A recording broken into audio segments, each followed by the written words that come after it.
Okay, member for Daly.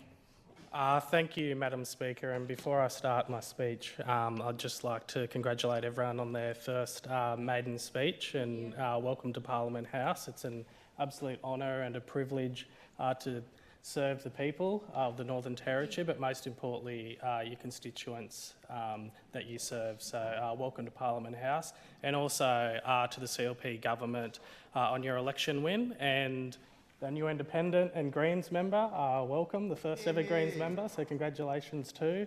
I'm really looking forward to working with you both, and also our other colleague, Yingya Gayula, as well, working with him. So welcome, and thank you for those maiden speeches. Madam Speaker, firstly, I want to firstly acknowledge the Larrakia people as the rightful custodians of this land, and extend an acknowledgement to all traditional custodians across the Northern Territory and Australia. I also acknowledge the other 4 Aboriginal members who sit on the floor today, from the Territory Labor Team, the member for Arnhem, Selina Yubo, the member for Gwodja, Chancey Paik, the member for Arafura, Manuel Brown, and also acknowledge the independent member for Mulka, Yingya Gayula. As a proud Yagal man from the small coastal town of Yamba in the northern rivers of New South Wales, my connections lie elsewhere. But since moving to the Territory, I have felt a strong affinity to this beautiful place. Like many other Territorians, I have made the choice to live and work here. It is my honour to stand here in the 15th Assembly of this Parliament as the re-elected member for Daly. Madam Speaker, I would like to extend my thanks to the Assembly and the Legislative Assembly staff for entrusting me with the office of the Speaker in the 14th Assembly. It was an honour to serve the community and Parliament in this capacity, and I am sure the member for Araluen will carry out this role with respect and fairness. Madam Speaker, I personally would like to congratulate you on your appointment. I'm equally honoured to stand here as the Deputy Leader of the Opposition for the Territory Labor, under the leadership of my good friend Selina Yubo, and as a Shadow Minister for a number of key portfolios. Every day, I intend to work my hardest to represent all Territorians in this Assembly by holding the CLP government to account on their commitments. Madam Speaker, I want to thank the Northern Territory Electoral Commission and their teams and their hard work carrying out mobile polling across the Daly electorate during the last election. Like other bush seats, it is a vast electorate, but making sure that every constituent has had the chance to make their voice heard is a fundamental right in our democracy. I was heartened that turnout increased across the Daly electorate, but unfortunately, less than 45% of enrolled voters in the Territory's bush seats actually casted a vote. It is a fundamental matter of equity that people in the bush are given the same access and opportunity to have their voices heard, the same as urban voters, be it the Daly, be it the Barkly, be it Gwodja, be it Mulka, Namatjira or Arnhem. Madam Speaker, the people of the bush will turn up when given a reasonable amount of time and education, and I look forward to working with this government and the Northern Territory Electoral Commission to improve turnout at forthcoming elections. Madam Speaker and members of this Assembly, I'm incredibly proud to have been part of a Labor government that delivered for the people of the Daly and the Territory. Madam Speaker, Labor's focus is on improving the quality of life for all Territorians, no matter their location. The former Labor government demonstrated our commitment to this in many ways, including our record investment in infrastructure. Infrastructure is a key enabler of economic development, underpinning our capacity to create jobs and increase productivity, as well as stimulate growth. Infrastructure supports the quality of our social wellbeing, the future of our children, our cultural experiences and the services we use every day. Madam Speaker, over 8 years, the Territory Labor Government successfully delivered the Palmerston Regional Hospital, allowing greater access to health services for Palmerston residents. A much-needed multi-storey car park at the Royal Darwin Hospital. The State Square underground car park in the Darwin CBD, which paved the way for a greener and more vibrant city centre. The Gunpoint Road upgrade, providing safe access and opportunity for the area's tourism and commercial interests. Completion of the Garramilla Boulevard and Tiger Brennan Drive duplicated project, a landmark project that helped unlock the potential of the city's eastern end. The construction of a new home for rugby league at Warren Park and Darwin Indoor netball courts. In Alice Springs, Territory Labor delivered a multi-storey car park and 70 new staff accommodation units at the Alice Springs Hospital. Out in the bush, we saw investments in remote health clinic infrastructure, including Gallawinku, Nooka, Numbawa, Robertson River and Umbacumba. Madam Speaker, as the party of the bush, Territory Labor also knows that roads are the lifelines that flow through the Territory, our towns and remote communities. Roads can also be cut off for extended periods of time during a heavy wet season, impacting the delivery of essential goods and access to remote communities. That's why our Labor government invested in a critical transport infrastructure and improved access across the Territory.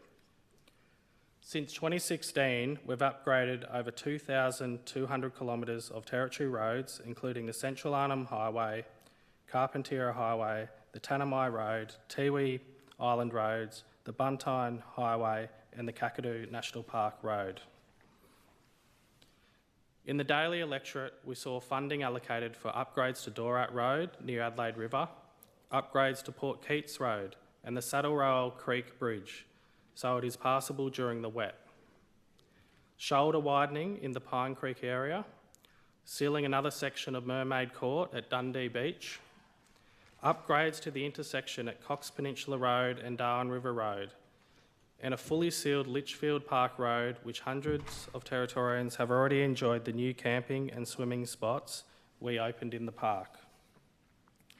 Madam Speaker, the Territory Labor committed funding in the 24-25 budget towards a number of road program upgrades, including $340 million for priority industry road upgrades to the Stewart Highway between Alice Springs and Darwin, the Barkly Highway and Victoria Highway. We're calling on the CLP to honour these budget commitments, as we are still yet to hear whether the CLP have real plans for roads or infrastructure investments to support Territorians. Madam Speaker, every Territorian deserves high quality and safe health services. Like all systems around the world, our health services are facing enormous demand, further complicated by rising costs, staff shortages and changing demographics. I want to firstly acknowledge NT's Health's greatest asset, its workforce. More than 7,200 staff operating across 5 regions, 6 hospitals, 74 health clinics and 7 corporate offices, providing a full spectrum of essential patient-centred health services. One of the abiding legacies of the Territory Labor Government was our response to the COVID-19 pandemic and protecting Territorians during this time. The pandemic tested us in many ways. It tested our health systems and our incredible health workforce, who did a remarkable job keeping Territorians safe during these years. Madam Speaker, many people across the Daly were concerned at the risk of COVID, and they were grateful for the government's clear plans to keep the community safe with strong lockdowns, border and quarantine measures, but also an effective vaccine rollout which allowed us to open back up to the rest of the world. Again, NT health workers have our endless praise and gratitude. Territory Labor can be proud of its record in health. Our legacy in government includes the delivery of the Regional Palmerston Hospital, delivery of the PET scanner at the Royal Darwin Hospital, jointly with the Commonwealth Government, expanded the Alan Walker Cancer Care Centre with an additional 12 chairs and expanded diagnosis treatment services with the Commonwealth, delivered the Gove District Hospital CT scanner, delivered the Katherine District Hospital CT scanner, expanded renal units in Darwin, Alice Springs and remote communities, progressing major 5 safety system upgrades at the Gove District Hospital, and of course our investment in bush clinics. Territory Labor also made pathways towards more community control and local decision making when it comes to health services. We know this leads to better health outcomes. Since 2016, we've seen the transition of government health services to community control, including MeWatch in East Arnhem Land, Red Lily and Malala Health Services in West Arnhem, and the Central Australian Aboriginal Congress.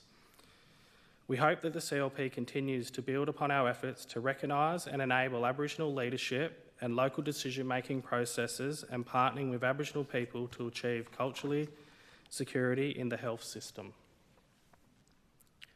The CLP has committed splitting the health delivery services in the top end and Central Australia with little detail or costings. As the Shadow Minister for Health, I understand that partnerships are critical to overcome the complex challenges that face NT Health. The Territory Labor team and I will continue to work with individuals, families, communities, stakeholder groups and Aboriginal health organisations to ensure that all Territorians can access the high-quality health services they deserve.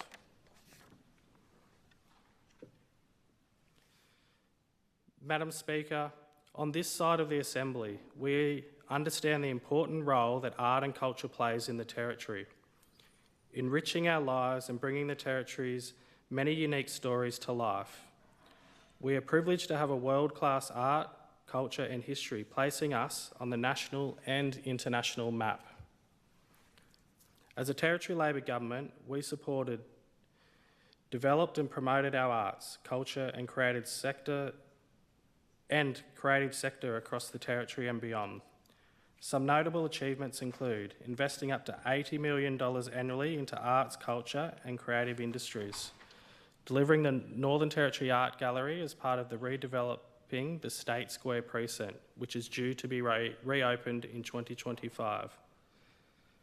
The Territory Labor government also invested $30 million through the Arts Trail Gallery Extension Program to support upgrades and gallery extensions in our regional and remote locations, including the Art and Culture Centre in Tennant Creek, the Mimai Aboriginal Art and Craft Gallery, and the Inchaluk Arts and Crafts Centre, Mulka Centre, the Gapawee Culture and Arts Centre, and Meningreta Art and Culture across Arnhem Land, just to name a few. Madam Speaker, by empowering artists, nurturing emerging talent and supporting community projects, we contribute to a dynamic and thriving arts sector that plays a pivotal role in the economic and cultural development of the Territory. I look forward to and hope that the CLP government continue these great Territory Labor investments, initiatives and strategies in these arts sector. They certainly haven't provided any detail into how they will support the Territory arts sector, not one.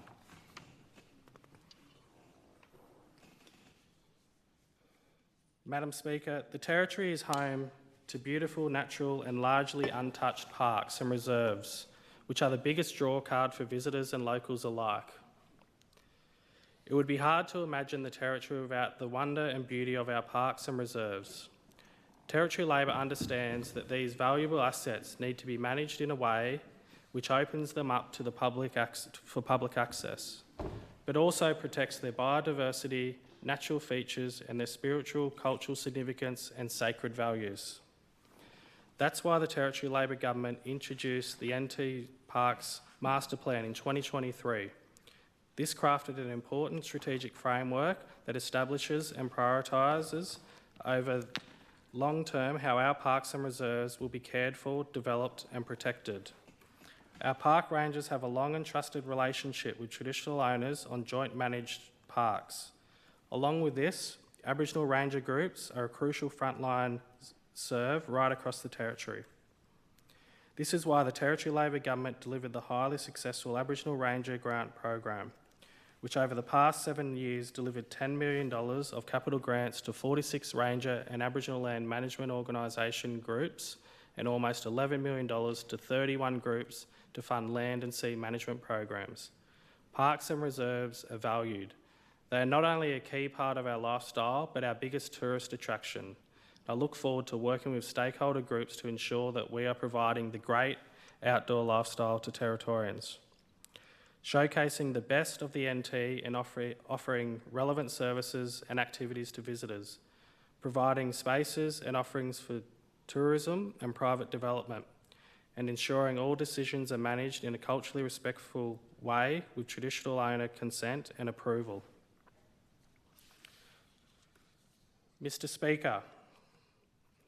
Madam Speaker. Recreational fishing plays a significant role in the Northern Territory economy and community. The economic and social value of recreational fishing is one of the great rivers for locals and tourists alike. Since 2017, the Territory Labor Government spent $31 million to enhance recreational fishing, investing in new infrastructure and improving opportunities for recreational fishing across the Territory. The CLP followed Territory Labor by committing to the banning of commercial gill nets for barramundi fishing. I look forward to constructively advocating and highlighting the positions and interests of recreational fishers and stakeholder groups across the Territory. Madam Speaker, I stand here today because of so many people who have put their faith and trust in me. While there are too many to acknowledge, but I would like to thank a few. Firstly, my mother. Thank you for always encouraging me to keep my head up when things get tough. My partner, Nikki, thank you for all your support, taking my calls and giving me sound advice at times when mine was blurred.